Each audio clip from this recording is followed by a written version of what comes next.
নমস্কার, শ্যামল কুমার মিত্র, কনফেডারেশন। আমি গত 23 তারিখে সুপ্রিম কোর্টে ডিএ মামলার শুনানি স্থগিত হয়ে যাওয়ার দিন একটি ভিডিও করে আমাদের অবস্থান জানিয়েছিলাম এবং বলেছিলাম রাজ্য সরকার সুপ্রিম কোর্টে যে কমপ্লায়েন্স রিপোর্ট দাখিল করেছেন সেই কমপ্লায়েন্স রিপোর্ট সম্পর্কে আমাদের অবস্থান আমরা পুরো বিষয়টা পর্যালোচনা করে খুব শীঘ্রই জানাবো। আজকে সেই পর্যালোচনাটা আমি করার চেষ্টা করছি। প্রথমেই আসব গ্র্যান্ট ইন এড ইনস্টিটিউশনসগুলির কর্মরত এবং অবসরপ্রাপ্ত কর্মীদের প্রসঙ্গে। প্রথমেই বলি, রাজ্য কর্মী আন্দোলনে একটা বড় সমস্যা হচ্ছে আমাদের অধিকার সম্পর্কে আমাদের সচেতনতার অভাব।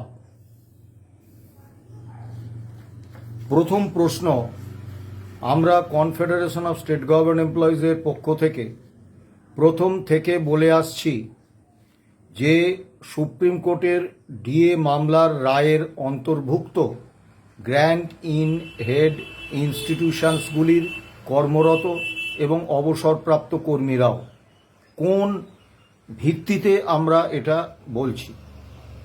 প্রথম কথা, আমরা 2016 সালে স্যাটে যে পিটিশন দাখিল করেছিলাম সেখানে অত্যন্ত স্পষ্টভাবে পঞ্চম রাজ্য বেতন কমিশনে যাদের বেতনক্রম সুপারিশ হয়েছে এবং রোপা 2009-এ যাদের বেতনক্রম সংশোধিত হয়ে কার্যকর হয়েছে তাদের জন্য আমরা মামলা করেছিলাম এবং সেই রোপা 2009-এ গ্র্যান্ট ইন এড ইনস্টিটিউশনসের কর্মীরাও অন্তর্ভুক্ত।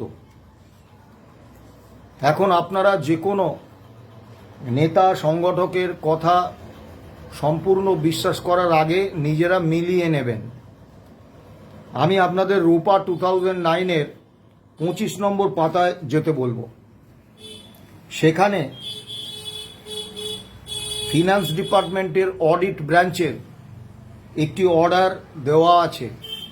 অর্ডারটির নম্বর হচ্ছে 1691F, ডেটেড 23 ফেব্রুয়ারি 2009। সেই অর্ডারে কি বলা আছে, কারা কারা all India consumer price index মেনে বছরে দুবার ডিএ পাওয়ার যোগ্য বলে পূর্বতন অর্থমন্ত্রী ডক্টর অসীম দাশগুপ্ত রোপা 2009-এ সংস্থান রেখে গিয়েছিলেন, অর্থাৎ সরকারের পক্ষে একটা কনস্টিটিউশনাল কমিটমেন্ট করেছিলেন। যে কনস্টিটিউশনাল কমিটমেন্ট শাসক দলের পরিবর্তন হলেও সরকার কখনো অস্বীকার করতে পারে না এবং সেটা আইনিভাবে বলবৎযোগ্য। সেই অর্ডারের 1-এর বি অংশটা আমি আপনাদের পড়তে বলবো। সেখানে বলা আছে, teaching and non teaching employees of the government sponsored or aided educational institutions, training institutions of primary teacher, libraries, polytechnics and junior technical schools, non-teaching employees of non-government colleges sponsored or aided, employees of the municipalities, municipal corporations, notified area authorities, district primary school councils and panchayat bodies। এইটা হচ্ছে রোপা 2009-এর 25 নম্বর পাতায় কারা কারা রোপা 2009 অনুসারে all India consumer price index মেনে DA পাবেন, তার ডিএ বা ডিয়ারনেস রিলিফ, তার তালিকার একটা অংশ। তা এই অংশে গ্র্যান্ট ইন এড ইনস্টিটিউশনসগুলোকে একেবারে স্পষ্টভাবে অন্তর্ভুক্ত করা হয়েছে। যখন রোপা 2009-এর উপর মামলার রায় কার্যকর করা হবে তখন যেই বলুক এই কনস্টিটিউশনাল কমিটমেন্ট থেকে সরকার সরে আসতে পারবেন না, এটা আইনিভাবে বলবৎযোগ্য। এবারে আমি আপনাদের সুপ্রিম কোর্টের গত 5ই ফেব্রুয়ারি যে রায় হয়েছে সেই রায়ের 16 নম্বর পাতায় যেতে বলবো। 16 নম্বর পাতার 14 নম্বর অনুচ্ছেদে দেখুন, ওভাররাইডিং এফেক্ট অফ রুলস, এই হেডে বলা হয়েছে দি প্রভিশনস অফ দিস রুলস, যে রুলটা আমি বললাম সেটা শুদ্ধ, সেই রুলটা সহ, of these rules have effect notwithstanding anything to the contrary contained in any other rules, orders or notifications for the time being in force, and all such rules, orders and notifications including the West Bengal Service Rules Part 1 shall have effect subject to the provision of these rules. এর দ্বারা কি বোঝা গেল যে যদি যে রুলগুলো রয়েছে, সরকার যে রুলগুলো তৈরি করেছে তার বিপরীত কোনো রুল পরবর্তীকালে তৈরি না হয়ে থাকে, তাহলে এগুলোর সব in force.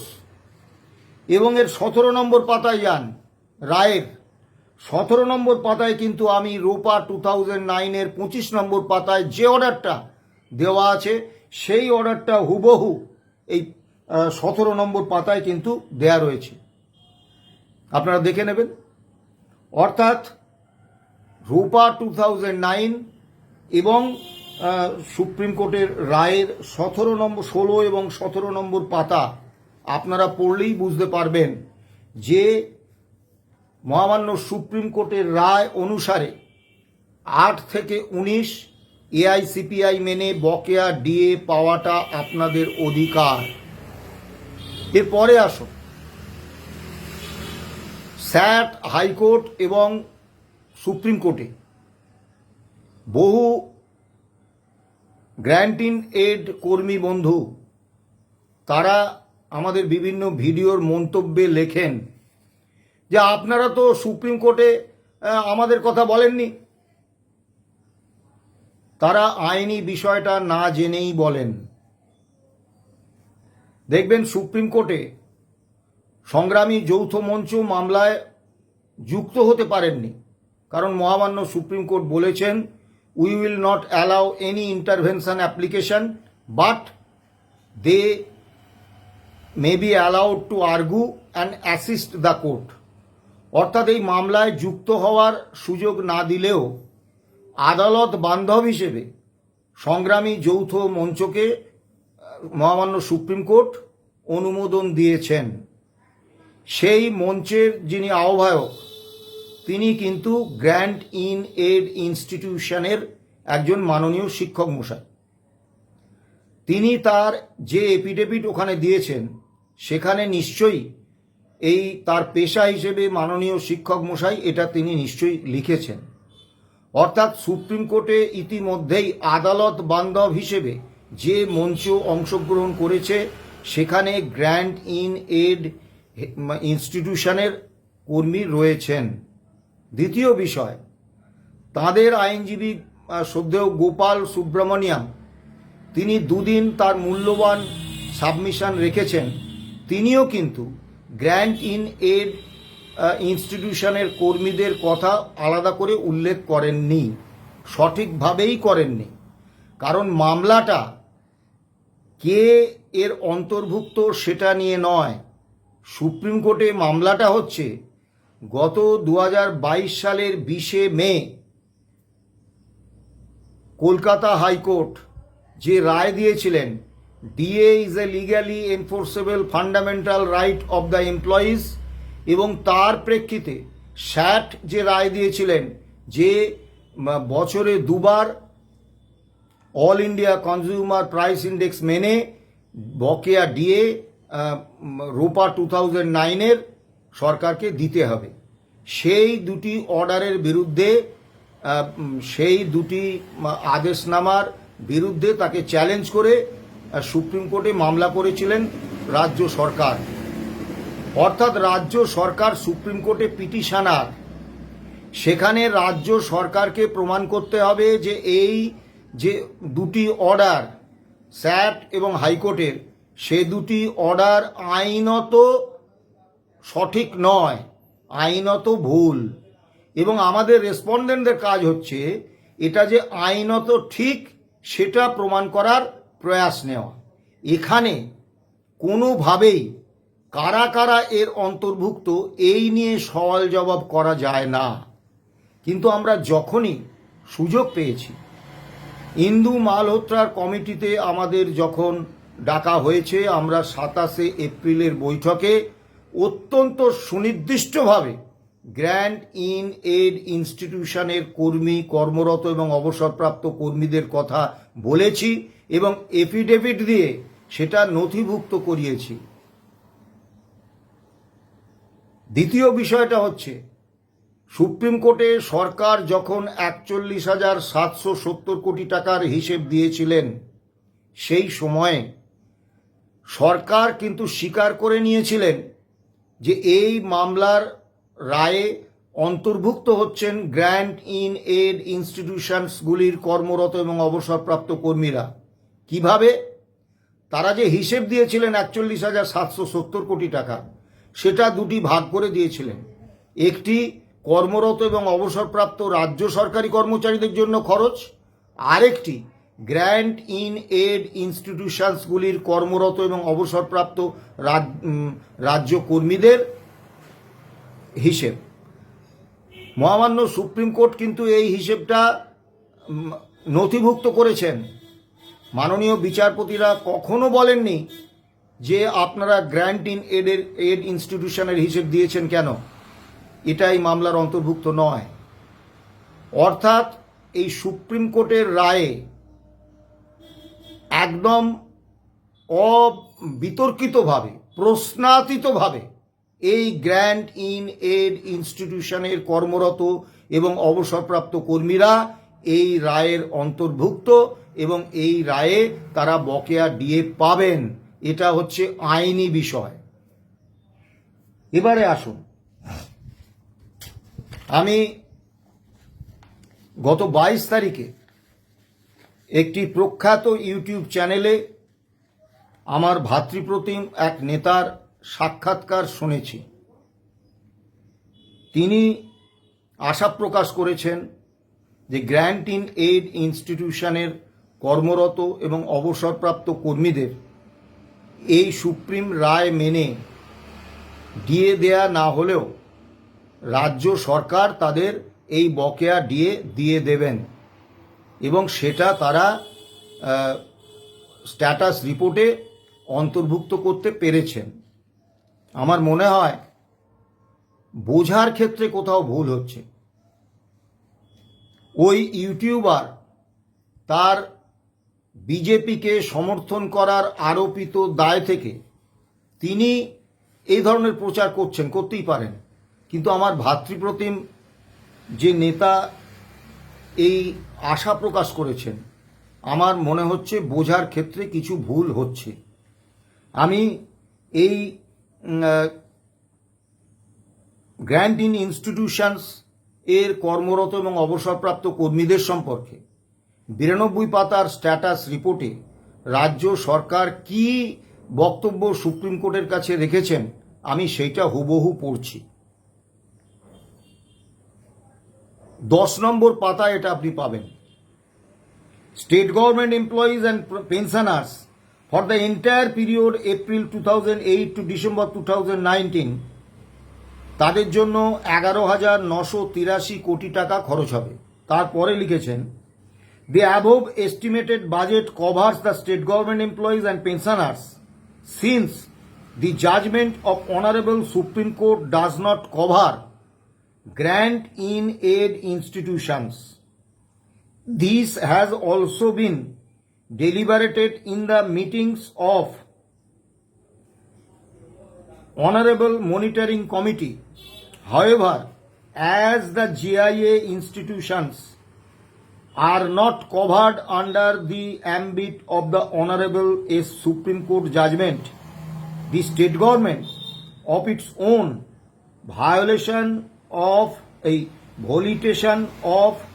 volition has decided to extend the payment of DA areas to grant in aid institutions also to maintain parity. Notification number 998/F bracket দিয়ে P2 dated 13/03/2026 therefore grant in aid institutions may be kept out of the ambit of compliance judgment of Honorable Supreme Court. ভালো করে এই শব্দ চয়নগুলো বোঝার চেষ্টা করুন। বলা হয়েছে however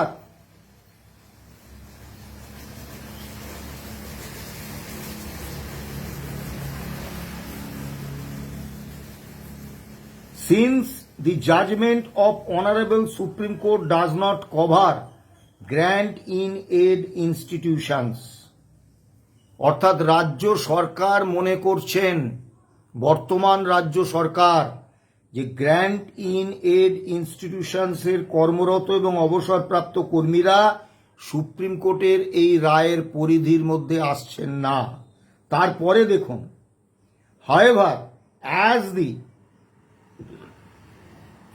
তার পরের লাইন হচ্ছে this has also been deliberated in the meeting of the honourable monitoring committee. এইটা অনারেবল মনিটরিং কমিটি অর্থাৎ ইন্দু মালহোত্রার কমিটিতেও আলোচিত হয়েছে। However, as the grant in aid institutions are not covered under the ambit of the Honorable Supreme Court judgment, the state government of its own volition has decided to expend the payment of DA areas to grant in aid institutions also to maintain parity বলে ওই 13/3/2026 order নাম্বারটার উল্লেখ করেছেন। অর্থাৎ এক্ষেত্রে দুটি বিষয় স্পষ্ট।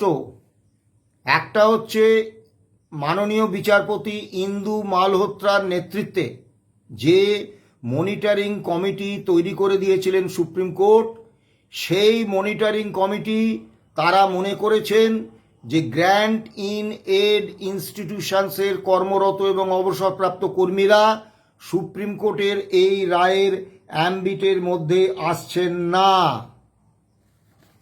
তারপরেও 13/3/2026 অর্থাৎ পূর্বতন শাসক দলের নেতৃত্বাধীন সরকারের সময়ে সরকার সরকারি কর্মচারীদের সঙ্গে অন্যান্য রাজ্য কর্মীদের সমতা আনার লক্ষ্যে তারা ওই মালহোত্রা কমিটির নির্দেশ উপেক্ষা করে তাদের জন্য অর্থাৎ গ্র্যান্ট ইন এড ইনস্টিটিউশনসের কর্মরত এবং অবসরপ্রাপ্ত কর্মীদের এই সুপ্রিম কোর্টের রায় অনুসারে এই বকেয়া ডিএ এবং ডিয়ারনেস রিলিফ দেওয়ার জন্য এই 978 P2 13/3/2026 এই অর্ডার বার করেছিলেন। এর পরের লাইনটা দেখুন, এইটা বর্তমান রাজ্য সরকারের বক্তব্য। Therefore, grant in aid institutions may be kept out of the ambit of compliance of judgment of Honorable Supreme Court. এর মানেটা কি দাঁড়ালো? অর্থাৎ পূর্বতন শাসক দলের নেতৃত্বাধীন সরকার মনিটরিং কমিটির আপত্তি সত্ত্বেও গ্র্যান্ট ইন এড ইনস্টিটিউশনের কর্মরত এবং অবসরপ্রাপ্ত কর্মীদের 2008 থেকে 2019 পর্যন্ত বকেয়া ডিএ এআইসিপিআই অনুসারে দেওয়ার জন্য একটি সরকারি আদেশনামা প্রকাশ করেছিলেন। বর্তমান সরকার তারা অত্যন্ত সুস্পষ্টভাবে সুপ্রিম কোর্টে জানাচ্ছেন যে therefore grant in aid institutions may be kept out of the ambit of compliance of judgment of Honorable Supreme Court. যে গ্র্যান্ট ইন এড ইনস্টিটিউশনসের কর্মরত এবং অবসরপ্রাপ্ত কর্মীদের এই সুপ্রিম কোর্টের রায়ের অ্যাম্বিটের বাইরে রাখার জন্য মানে রাখার সুপারিশ রাজ্য সরকার করেছে। আপনি এই পুরো যে বক্তব্য রাজ্য সরকারের, এখানে আপনি ভেবেচিন্তে বলুন, বর্তমান রাজ্য সরকার অত্যন্ত সুনির্দিষ্টভাবে পূর্বতন শাসক দল শাসিত রাজ্য সরকারের বিপরীতে গিয়ে সুপ্রিম কোর্টকে জানাচ্ছেন যে গ্র্যান্ট ইন এড ইনস্টিটিউশনের কর্মরত এবং অবসরপ্রাপ্ত কর্মীদের সুপ্রিম কোর্টের এই রায়ের অ্যাম্বিটের আওতার বাইরে রাখা হোক। বর্তমান সরকার কিন্তু এই 10 নম্বর পাতায় এই বক্তব্যে কোথাও গ্র্যান্ট ইন এড ইনস্টিটিউশনসের কর্মরত এবং অবসরপ্রাপ্ত কর্মীদের জন্য কোনো প্রতিশ্রুতি রাখেননি। এবারে আপনি বলুন, সত্যিই কি রাজ্য সরকার অন্তত এই কমপ্লায়েন্স রিপোর্ট অনুসারে গ্র্যান্ট ইন এড ইনস্টিটিউশনসের কর্মরত এবং অবসরপ্রাপ্ত কর্মীদের 2009 থেকে 2008 থেকে 2019 পর্যন্ত বকেয়া ডিএ দেওয়ার জন্য ন্যূনতম কোনো রকম কমিটমেন্ট করলেন? উল্টে তারা যেটা করলেন, সুপ্রিম কোর্টের রায়ের অ্যাম্বিটের বাইরে তাদের রাখার জন্য সুপ্রিম কোর্টে আবেদন করলেন। আপনারা যথেষ্ট সচেতন, শিক্ষিত মানুষ, আপনারা নিজেরা নিজেদের ব্যক্তিগত যে মেধা, ব্যক্তিগত যে বুদ্ধিবৃত্তি, ব্যক্তিগত যে বোঝার মানসিকতা, সেইখান থেকে নিরপেক্ষ আঙ্গিকে আপনারা বিচার করুন যে এই ক্ষেত্রে আমরা কি গ্র্যান্ট ইন এড ইনস্টিটিউশনসের কর্মরত এবং অবসরপ্রাপ্ত কর্মীদের জন্য ন্যূনতম কোনো প্রতিশ্রুতি পেয়েছি যার বলে আমরা বলতে পারি যে গ্র্যান্ট ইন এড ইনস্টিটিউশনসের কর্মরত এবং অবসরপ্রাপ্ত কর্মীরা অপেক্ষা করুন, রাজ্য সরকার দিয়ে দেবেন? এই প্রসঙ্গে আমাদের বক্তব্য অত্যন্ত স্পষ্ট। আমরা বিশ্বাস করি এবং আইনি পর্যালোচনায় আমরা জানি যে গ্র্যান্ট ইন এড ইনস্টিটিউশনসের কর্মরত এবং অবসরপ্রাপ্ত কর্মীরা এই ডিএ মামলার রায়ের অন্তর্ভুক্ত। 2008 থেকে 2019 পর্যন্ত বকেয়া ডিএ তাদের দিতে হবে। মহামান্য সুপ্রিম কোর্টে আমরা যেদিন মামলার দিন পড়বে সেদিন আমরা আমাদের আইনজীবীরা এই বিষয়টি উল্লেখ করবেন এবং আমি যে কথাগুলো বললাম এগুলো আইনজীবীদের কথা। সেই আইনজীবীরা এই সব যুক্তি সাজিয়ে গ্র্যান্ট ইন এড ইনস্টিটিউশনসের কর্মরত এবং অবসরপ্রাপ্ত কর্মীদের জন্য মহামান্য সুপ্রিম কোর্টে সওয়াল করবেন। কিন্তু আমি বিনীতভাবে সমস্ত অতীতে কি হয়েছে ভুলে যান।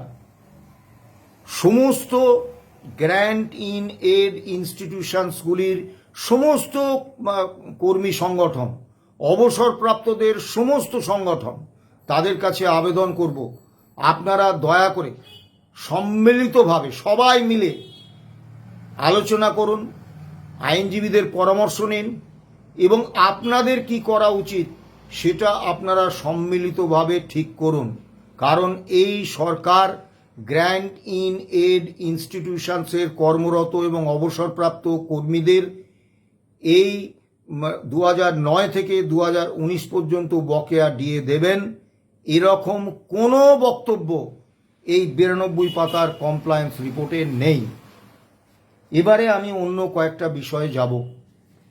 আমার কাছে প্রচুর ফোন আসছে ওয়ার্ক চার্জ কর্মচারী, ডেলি রেটেড কর্মচারী, ওই হোমগার্ডস, সিভিল ডিফেন্স, এনভিএফ ইত্যাদি, এবং সরকারি চুক্তি নিযুক্ত কর্মী যারা ডিএর আওতাভুক্ত, তাদের ক্ষেত্রে এই পুরো 92 পাতার কমপ্লায়েন্স রিপোর্টে রাজ্য সরকার কোনো রকম উল্লেখ করেননি। ফলে রাজ্য সরকার তাদের এই বকেয়া ডিএ দিতে চাইছেন না, এটাই কমপ্লায়েন্স রিপোর্ট থেকে স্পষ্ট। আপনাদের ভাগ্য নির্ধারণ করছে মহামান্য সুপ্রিম কোর্ট কি নির্দেশ দেন তার উপর। এবারে আসি, আপনারা 7 নম্বর পাতায় চলে যান ওই কমপ্লায়েন্স রিপোর্টে। সেখানে বলা হয়েছে, in connection with 4 representations made to the monitoring committee by different respondents during the period from April 2026 to June 2026, the state government has submitted detailed point-wise replies to the honourable monitoring committee. সেখানে অদ্ভুতভাবে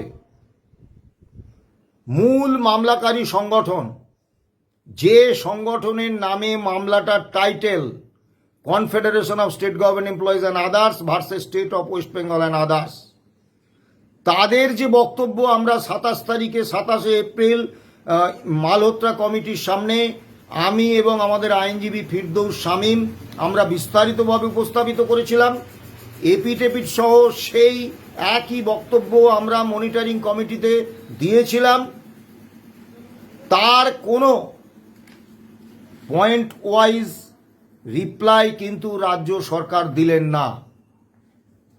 কেন এই বৈষম্য? আপনি দুটো সংগঠনকে বেছে নিলেন পছন্দ মতো, তাদের পয়েন্ট ওয়াইজ সমস্ত রিপ্লাই দিলেন মনিটরিং কমিটিতে, কিন্তু মূল মামলাকারী সংগঠন confederation of state government employees এবং আরেকটি মামলার সঙ্গে রেসপন্ডেন্ট সংগঠন কর্মচারী পরিষদ, তাদেরকে আপনি কিন্তু তাদের বক্তব্যের পয়েন্ট ওয়াইজ রিপ্লাই দিলেন না। কেন? কারণটা আমরা জানি। আমরা সরাসরি মনিটরিং কমিটির বৈঠকে মনিটরিং কমিটির এখতিয়ারকে চ্যালেঞ্জ করেছি, রাজ্য সরকারের এখতিয়ারকে চ্যালেঞ্জ করেছি। আমরা বলেছি ইন্টারিম অর্ডারে অনারেবল জাস্টিস সঞ্জয় কারোল এবং অনারেবল জাস্টিস সন্দীপ মেহতার বেঞ্চ সুনির্দিষ্টভাবে বলেছিলেন রাজ্য সরকারের আর্থিক সংকট, তার অর্থ নেই, এই কারণ দেখিয়ে কর্মচারীদের প্রাপ্য এবং তার ন্যায্য অধিকার আটকে রাখতে পারবেন না সরকার।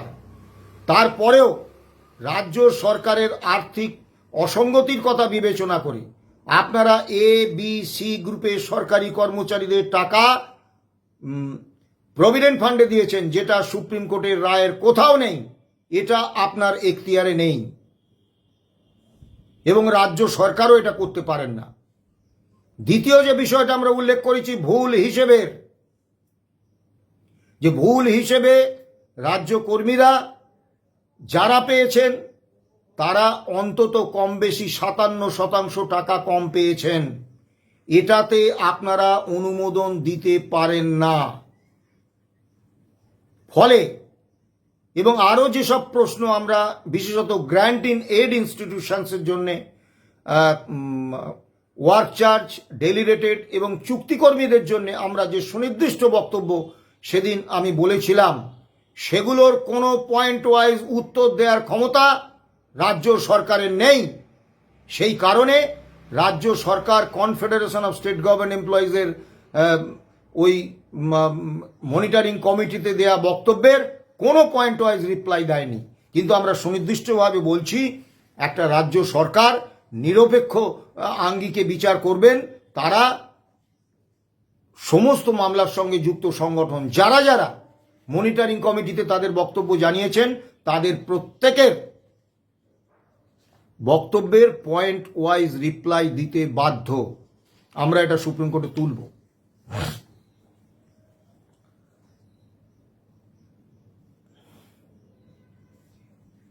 এবারে আসো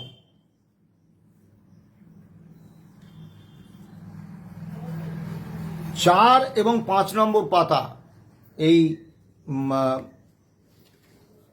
কমপ্লায়েন্স রিপোর্টের 4 নম্বর প্যারা, HRMS module was introduced in OSWBI-FMS with effect from 01/01/2016. No centralized computerized database prior to 1/1/16. Data exists in manual form in physical service books. Calculating accurate individual payments therefore requires the digitization of physical service books held by various custodians of service books, pension sanctioning authority, etc. to validate records. আমরা এই বক্তব্যের তীব্র বিরোধিতা করছি। আর কতকাল এই একই গল্প শুনিয়ে যাবেন রাজ্য সরকার? আমরা মাননীয় মুখ্যমন্ত্রীর সঙ্গে 1 জুনের বৈঠকে অত্যন্ত সুনির্দিষ্টভাবে বলেছিলাম যে 1/1/2016 আগে অর্থাৎ 31/12/2015 পর্যন্ত রাজ্য সরকারের কাছে কর্মরত এবং অবসরপ্রাপ্ত কর্মীদের ডাটাবেস নেই, এই কথাটা সঠিক নয়। কারণ তার আগে কোষা সিস্টেমে বেতন পেনশন হতো এবং তার ডাটাবেস যদি রাজ্য সরকার নষ্টও করে ফেলেন, টাটা কনসালটেন্সি সার্ভিসের কাছে সেই ডাটাবেস আছে, তারা তাদের কাছে নিলেই ডাটাবেস পেয়ে যাবেন। দ্বিতীয়ত, আমি যদি তর্কের খাতিরে ধরেও নিই যে সত্যিই ডাটাবেস টাটা কনসালটেন্সি সার্ভিসও দিতে পারেনি, তাহলেও প্রশ্ন থাকে। ইন্টারিম রায় হয়েছে জুন 2025, তখনই তো রাজ্য অর্থ দপ্তরের সর্বোচ্চ আধিকারিকরা জেনে গিয়েছিলেন যে এই ডাটাবেস তৈরি করতে হবে। আজকে 2022 সালের জুলাই মাসের 25 তারিখ, আজকে পর্যন্ত সেই একই গল্প চলবে। আর কতদিন এই গল্প বলে রাজ্য সরকার সুপ্রিম কোর্টকে বিভ্রান্ত করতে চাইবেন এবং কর্মচারী ও পেনশনারদের প্রাপ্যটা আটকে রাখতে চাইবেন?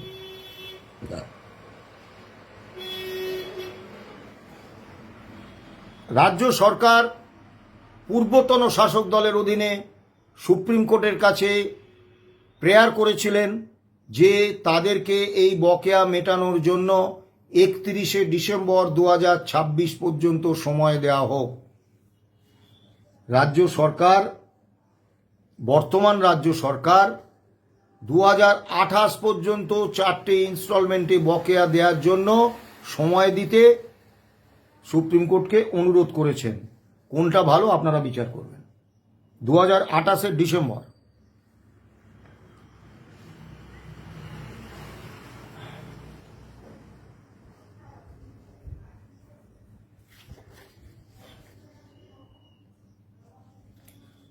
সবথেকে ভয়ঙ্কর বিষয় 19 নম্বর পাতায় দেখুন, Therefore, the determination of the total payment of DA, dearness relief areas, considering the FRBM limits and other aspects mentioned herein above, the extent of AICPI neutralization for the period 2008 to 2019 may kindly be considered to be 85% for the state of West Bengal. অর্থাৎ পূর্বতন সরকার 100% নিউট্রালাইজেশনের নামে আমাদের প্রাপ্যের থেকে 57% কম দিয়েছিলেন। বর্তমান সরকার তার থেকেও 15% কমিয়ে দিচ্ছেন। 100% নিউট্রালাইজেশনের বদলে 85% নিউট্রালাইজেশনের জন্য সুপ্রিম কোর্টের কাছে আবেদন করছেন। এবার আপনারা ভাবুন, আমাদের প্রাপ্যটা এতদিন পূর্বতন সরকারের নিয়মে 57% কম পাচ্ছিলাম, এবারে আরো কত বেশি পার্সেন্টেজে কম পাবো আপনারা হিসেব করে দেখুন। এবারে আসুন সব থেকে আতঙ্কজনক যে বিষয়, বহু কর্মচারী লাফাচ্ছেন। এই তো পে কমিশন বসে গেছে, বিরাট লাভ। পে কমিশনে কর্মচারীদের কোনো প্রতিনিধি নেই। পে কমিশনের যে কমিটি হয়েছে, অর্থাৎ কর্মচারীদের কথা ওই পে কমিশনের মেম্বারদের মধ্যে শোনার মতো কেউ নেই, সবই আমলা। যদিও থাকলেও কি হতো আমি জানি না। আমি আপনাদের নিয়ে যাব এই কমপ্লায়েন্স রিপোর্টের 18 নম্বর পাতায়। সেখানে রাজ্য সরকার বলছেন, West Bengal specific CPI combined rural plus urban declared the MOSPI is available from 2011 only, and comparison has been shown above 2000 from 2012 to 2024 between West Bengal CPI versus All India CPI, which has been converted to 2012 equal to 100. It is found that the state of West Bengal CPI is consistently less than AICPI between 2015 to 2021, thus justifying less than 100% AICPI neutralization. অর্থাৎ পূর্বতন সরকার যে গল্প বলেছিলেন, মিথ্যা একটা রাজ্যভিত্তিক CPI এর কথা বলেছিলেন যে 2011 সাল থেকে নাকি রাজ্য ভিত্তিক সিপিআই আছে, অথচ স্যাট, হাইকোর্ট এবং সুপ্রিম কোর্টে যখন বিচারপতিরা বলেছিলেন আপনারা all India consumer price index মানেন না, তাহলে আপনারা কোন সূচকে দিয়ে দেন সেটা আমাদের দেখান, তারা দেখাতে পারেননি। অর্থাৎ বাস্তবে এই স্টেট বেসড সিপিআই 2011 সাল থেকে তার কোনো অস্তিত্বই ছিল না, এবং রাজ্য সরকার, বর্তমান রাজ্য সরকার, পূর্বতন রাজ্য সরকারের সেই ভয়ঙ্কর কর্মী বিদ্বেষী নীতির অনুসরণ করে কি করতে চাইছেন এই তালিকাটা দেখুন, বুঝতে পারবেন। 2012 সালে অল ইন্ডিয়া 1982 সালকে 100 ধরে all India consumer price index তৈরি হয়েছে। আর এই কল্পিত যে ওয়েস্ট বেঙ্গল সিপিআই এর কোনো অস্তিত্ব নেই, সেখানে 2012 সালকে 100 পয়েন্ট ধরা হয়েছে। আগে ছিল 1982 সালকে 100 পয়েন্ট ধরে সব হিসেব হয়েছে। এখন ওয়েস্ট বেঙ্গল সিপিআই বলছে 2012 সাল ভিত 100, এবং মানে বঞ্চনাটা কি মাত্রায় হতে চলেছে দেখুন।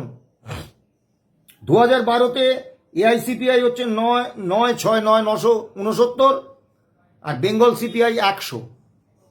2013-তে 1075 এআইসিপিআই, বেঙ্গল সিপিআই 111।